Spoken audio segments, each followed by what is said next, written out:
दुनिया में किसी भी सभ्यता संस्कृति के मिटने का सबसे बड़ा कारण जानते हैं? अनावश्यक नफरत रहा है। जी हाँ, बेवजह में नफरत करना किसी भी बसी बसाई सभ्यता संस्कृति को नष्ट कर डालती है। बहुत मजेदार सी बातें सुनने को मिलती है। मजबूरी का नाम गांधी जी, नेहरू जी ने कुछ नहीं किया, मोदी जी फलाने धर्म वाले को चैन से जीने नहीं देंगे। क्या सच में ऐसा है?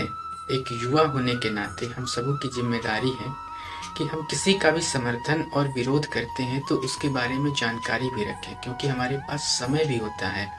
निसंदेह अगर हम किसी का समर्थन करते हैं तो उसके बारे में जानकारी जुटाना कोई गलत बात तो बिल्कुल नहीं है। मान लीजिए कि मानते हैं नेहरू जी ने बहुत गलत किया।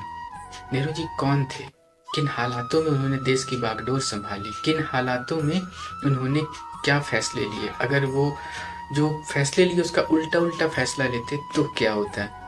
इन बातों पर भी विचार करना चाहिए। गांधी जी मजबूरी का नाम कहलाते हैं आजकल। गांधी जी ने बहुत गलत किया, गांधी जी के चलते देश के टुकड़े हो गए। तो फिर क्यों पूरी दुनिया भारत को गांधी जी के देश के नाम से जानती है? क्यों गांधी जी की पूरे विश्व में इतनी पूजा होती है? यह बात भी तो जानने लायक है ना। गांधी जी कौन थे? अपने जीवन काल में उन्होंने क्या क्या किया?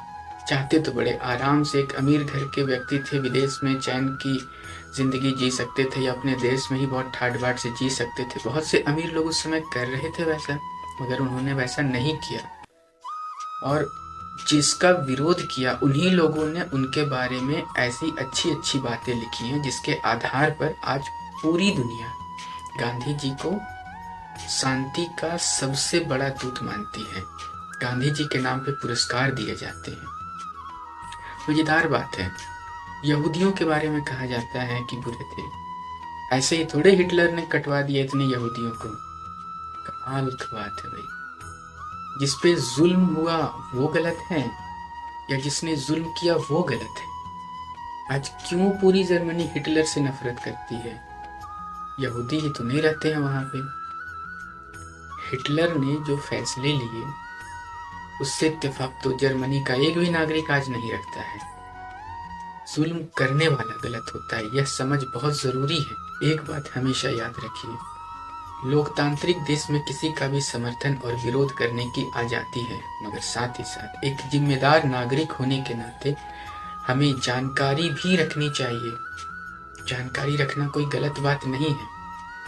संविधान निर्माता के नाम पे एक पार्टी बन गई, एक आर्मी भी बन गई, मगर क्या संविधान पढ़ने का वक्त निकाला किसी ने? बिल्कुल नहीं। क्यों? जिस किताब से देश की हर व्यवस्था चलती हो, चाहे वो न्यायपालिका हो या कार्यपालिका हो या विधायिका हो, जिस संविधान की शपथ लेकर के हर जनप्रतिनिधि देश में अपनी जिम्मेदारी निभाने की शपथ लेते हैं, उस संविधान को पढ़ने का वक्त नहीं है किसी के पास में।